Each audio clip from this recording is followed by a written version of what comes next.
كان يرجو لقاء ربه فليعمل عملا صالحا ولا يشرك بعبادة ربه أحدا صدق الله العظيم. À l'appel du Khalif Thierno Madani Tall,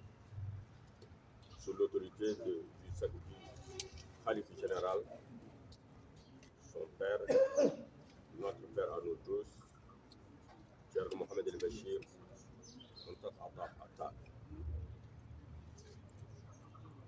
en leur nom, nous vous remercions d'être venus nombreux répondre à ce point de presse. Nombre d'entre vous sont déjà habitués à cette manifestation-ci sous forme de point de presse quand approche l'événement majeur qu'annuellement nous organisons ici sous forme de ziara générale dédiée à la mémoire de Thierno Seydou Nourou Tall et de Thierno Mountakha Tall qui repose ici derrière nous. C'est un moment de haute dévotion qui mobilise tous les croyants, tous les fidèles musulmans qui viennent ici procéder à une dévotion majeure sous forme de dua, sous forme de zikr, en commençant par la lecture du Coran. Donc, sous l'égide du Khalif général, Thierno Bachir, et du Khalif Thierno Mountakha, le serviteur de la communauté omarienne, nous nous sommes réunis ici autour de Thierno Macky Tall, qui représente Thierno Madani, pour vous informer de comment sera organisé cette année cet événement majeur de la ziara dédiée à Thierno Seydou Nourou Tall et à Thierno Mountakha. En pulaar on dit ko ɓuuti tullini holliri hoore mum, ko ɓuuti tullini holliri hoore mum pour les pularophone. Ça veut dire que quelque chose s'affirme de lui-même quand ça frappe tous les regards.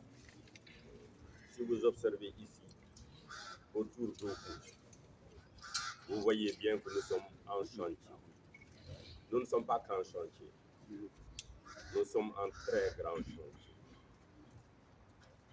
Vous voyez ces immeubles qui sont déjà à l'échelle de génie civil. Vous voyez tout le matériel éparpillé ici et là, occupant tout l'espace du Raouda. Vous vous rendez bien compte que cet espace ne peut pas recevoir la ziara dans son format habituel, qui mobilise des milliers et des milliers de fidèles. C'est la raison pour laquelle cet événement est reporté de quelques mois, souhaitant que l'achèvement de ces travaux puisse être effectif de manière à ce que la ziara se déroule dans les meilleures conditions. Nonobstant cela, nonobstant ce report, Thierno Bachir, le Khalif général, Thierno Madani, le serviteur de la communauté omarienne, ont tenu à organiser au cours de la journée du 25 janvier, qui est la journée d'anniversaire de rappel à Dieu de Thierno Seydou Nourou Tall. Thierno Mountakha lui-même étant rappelé à Dieu le 12 janvier, la ziara regroupant leur anniversaire. Ce jour-là du 25 janvier, sera organisée ici une manifestation de dévotion, lecture du Coran et des doigts. Et cela, symboliquement, va en attendant prendre la place de la ziara dans son format habituel. Les fidèles qui sont ici, à Dakar, qui n'ont pas de contrainte de déplacement, sont tous invités à venir ce jour-là, commémorer la disparition de nos illustres guides. Ceux qui venaient ici habituellement sont dispensés de ce lourd fardeau, tout en leur demandant à leur lieu d'existence, à leur lieu de domiciliation, qu'ils puissent y organiser cette dévotion au cours de cette même journée du 25. Étant entendu que les dévotions partout, elles sont effectuées, elles arrivent toujours à bon port. Elles sont absolument intemporelles. Elles n'ont rien à voir avec la distance. Parce que toutes ces dévotions convergent vers Allah subhanahu wa ta'ala, qui n'a pas de lieu, qui n'a pas de temps. Donc, tous les fidèles sont invités à organiser le 25 janvier prochain, donc 2025, des séances de dévotion qui constituera leur propre ziara. La ziara, habituellement, s'organise toujours sur la base d'un certain nombre de moyens, sous forme de contributions, notamment des contributions volontaires. Le fait de ne pas organiser pour janvier prochain la ziara sous son format habituel n'exclut nullement que les dites contributions puissent être mobilisées aux fins de participation à l'œuvre spirituelle que constitue la ziara.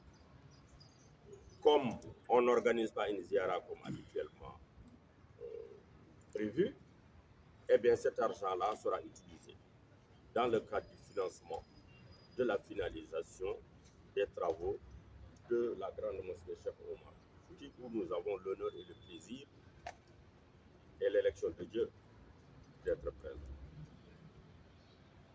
Donc chacun est invité à fournir sa contribution. Ce jour du 25 janvier, ici même en ces lieux, des commissions de collecte, de réception des dites contributions seront ici en place pour recevoir les contributions des uns et des autres.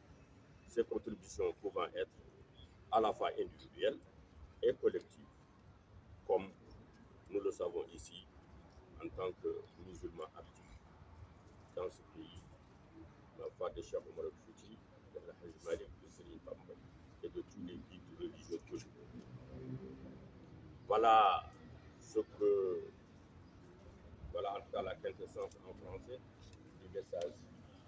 avait été transmis. Je pense avoir ouvert tous les aspects. 25 janvier dañ ko daan defee fii ci bërëb bi waaye ren nag dafa am ndigal bi nga xam ne jot nañ ko ci xalif yi maanaam muy Thierno Madani Tall gannaaw bu mu diisoo ak waajuram xalif général Thierno Mouhamadoul Bachir di jot ndigalu yeggal nit ñi xibaar yi am ci ziyaara bi waaye tamit xibaar yi am ci liggéeyu jumaa ji ndaxte ren ñaar yooyu kenn mënu koo teqale ziyaar boobu nag ci anam yi mu daan amee at bu nekk ren soppeeku na li ko waral mooy liggéeyu jumaa ji dafa toll fa nga xam ne ni mënatuñ ko waajal niñ ko daan waajalee fii ci bërëb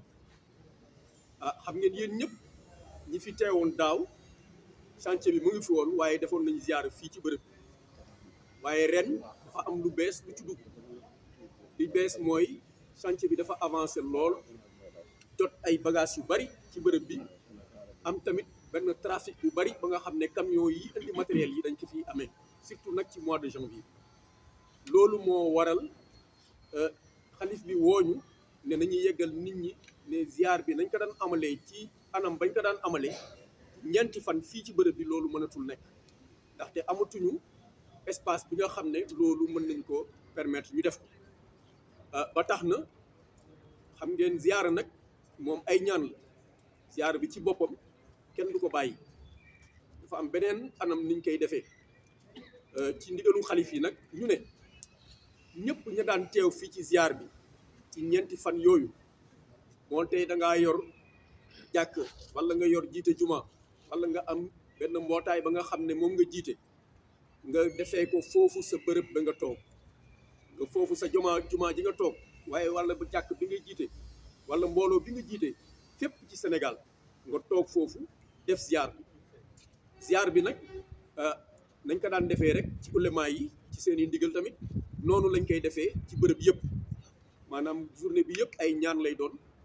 ak ay jàng alxuraan loolu mooy ziar bi loolu la ñuy ñaan ci ndigalu xalif yi ñëpp seen bërëb ñu def ko waaye dafa am leneen tamit lu ci laxasu ndaxte ziar bi bu ñëwoon fii ñu ko daan defee bañ ko daan waajal dañu daan jot ay ndimbal yuy jóge fu ne maanaam Sénégal yëpp daf ci daan jàpp loolu tamit ñu ngi bëgg a xamal mbooloo yi que ni loolu ma ngay daw ba tey ndaxte la ñu doon waajalee ziar bi léegi moom la ñuy waajalee liggéeyu jumaa ji benn rek la sotti si ak def ci la kon boog ñu ngi ñaan ñëpp ñi nga xam ne dañ ci daan jàpp ci liggéeyu ziar bi incha allah nañ ci daan jàppee ñu continuer ren jàppee ko ci liggéeyu jumaa ji ba tax na xalif bi décidé ni fii ba le 25 janvier wala le 25 janvier ca jour ba ca bërëb incha allah bërëb bi fii dana am benn commission bu fiy toog ba nga xam ne liggéeyam ci bëccëg bi yëpp suba ba guddi incha allah mooy doon jot dimbal yooyu nga xam ne danañ ko def ci liggéeyu jumaa ji loolu mooy doon incha allah commission bi toog fii le 25 janvier di datu anniversaire wàññeeku suñu xalif Thierno Seydou Nourou Tall bi nga xam ne moom la ñuy defal ziar bi waaye moom ak doomam Thierno Mountaga Tall Ahmed ñi tëdd fii suñu ginnaaw kon boog ni ñëpp jàpp ni incha allahu taala ci gàttal rek que ni ziar bi dina am waaye anam bi dana soppeeku ziar bi ku nekk fa nga toog sa dëkk incha allah ñu ngi lay ñaan nga defee ko foofu le 25 janvier def ay kaamil def ay ñaan ak lépp loo mën a def rek ngir jaamu yàlla li ci des mooy le 25 janvier commission bi dina fi toog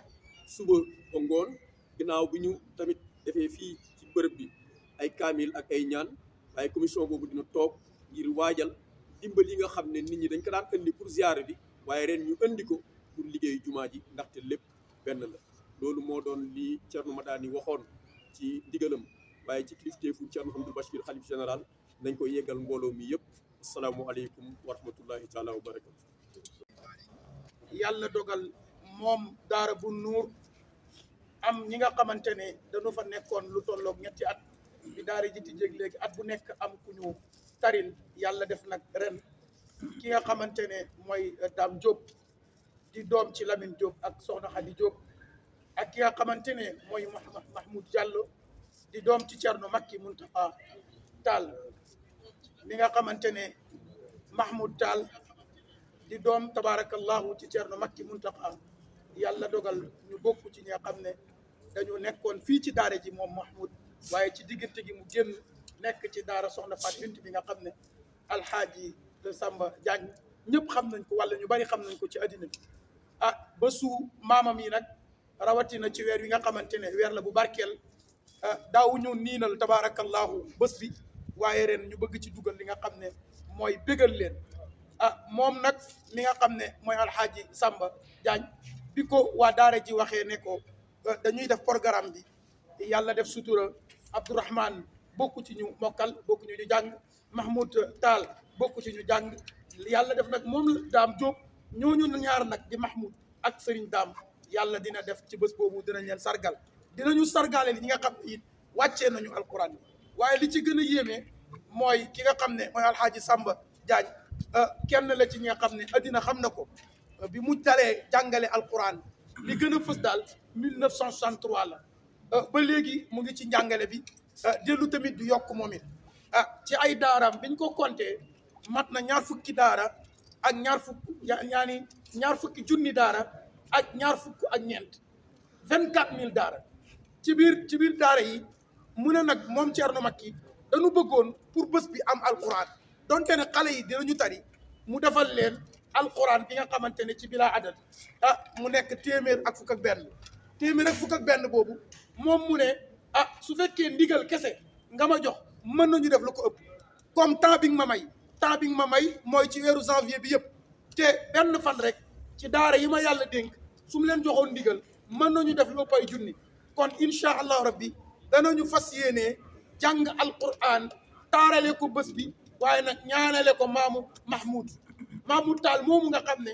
dafa bokku ci ñi nga xamante dañoo nekk ci daaraam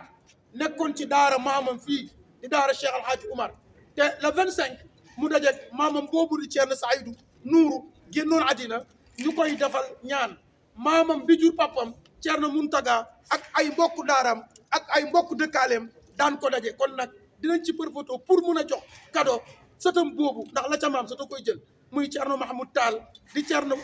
doomu Thierno Makki mu sëtu Muntaga kon dinañu def ñetti junniy kaamil ak fanweeri kaamil ak ñett ba pare yéene ko nag maamam yi yéene ko nit ay waajuram waaye yéene ko waale daara ji loolu nag luñ ko defee mooy pour bañ a niilal tabaarakallahu bés bi di ci woo ñi nga xamante ne fii la ñu ne te du teeyi tabaarakallahu daara yooyu nga xamante ne daara soxna Fat Bintu Ñas ak daara Bun Nuur danañu ànd ak seen i xale ñañu àndal ak seen i waajur pour ñëw jàkkaarloog tabaarakallah askanu Sénégal loolu moo taxoon nag ñuy wax ci làmmiñ bi nga xamante ne ñëpp buñ ko déggulit ñu bari dégg nañ ko kon ñu ngi tàllal addina loxo di leen wax ne leen ku bëgg a xam résultat wu njànginu wala résultat wu njariñu doxinu maamu Mahmoud yi mu ngi feeñ ci sët ga